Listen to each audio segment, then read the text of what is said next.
Xin chào các bạn, mình là Ali, mình đến từ earningaswest.com.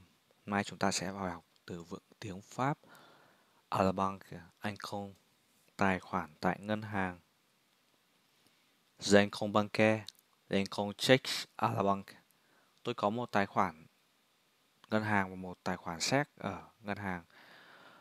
Je n'ai plus de chèque, je besoin d'un autre carnet de chèque. Chéquier. Tôi không còn cái check nào, tôi cần một cái cuốn sổ check khác. Quand je fais les fautes sur un chèque, je le barre et c'est un chèque barré.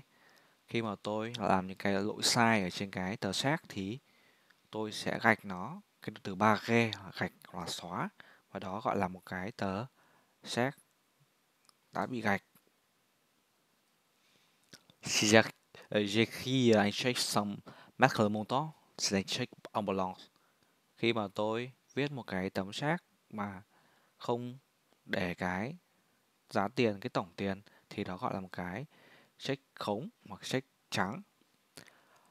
Quelquefois, quand je veux retirer de l'argent de mon compte, j'utilise des distributeurs automatiques de billets, caisses automatiques qui permettent d'effectuer certaines opérations bancaires, retraite, dépôt, etc.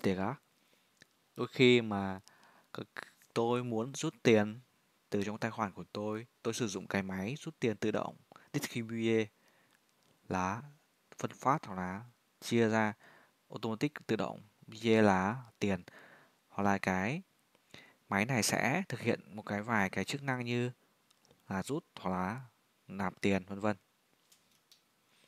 Il faut avoir une carte bleue et un numéro de code financier, mot de passe. Cần phải có một cái thẻ ngân hàng, nó gọi là carte bleue, hoặc một cái mật mã riêng. Je voudrais savoir le solde de mon compte. Tôi muốn biết cái số dư tài khoản của tôi. Je n'ai pas encore reçu le relevé de compte. On peut utiliser la carte bleue pour débiter le compte en banque directement. Tôi chưa nhận được cái bản sao kê ngân hàng, và họ có thể sử dụng cái carte bleue là cái thẻ ngân hàng để trả tiền trong tài khoản trực tiếp. Je voudrais être sûr que je ne ferai pas de chèque en bois, de chèque sans provision. Chèque en bois là cái expression, một cái thành ngữ, đó là một cái xác mà không có tiền trong tài khoản.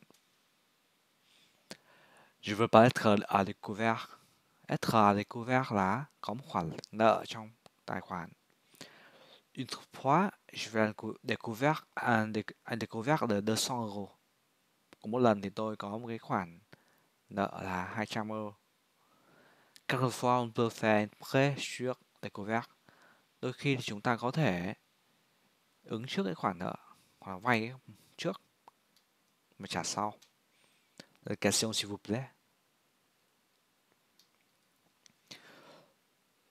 Je pourrais retirer de l'argent en utilisant les distributeurs automatiques des billets.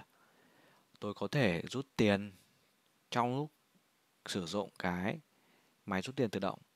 Pour utiliser les distributeurs automatiques des billets, il faut avoir une carte bleue et un numéro de code confidentiel.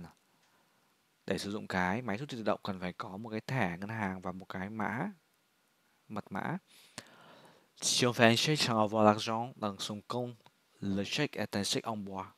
Khi mà người ta ghi một cái tấm xác mà không có tiền trong tài khoản thì nó gọi là chèque en bois. Chèque bằng gỗ là tức là chèque không có gì, không có giá trị.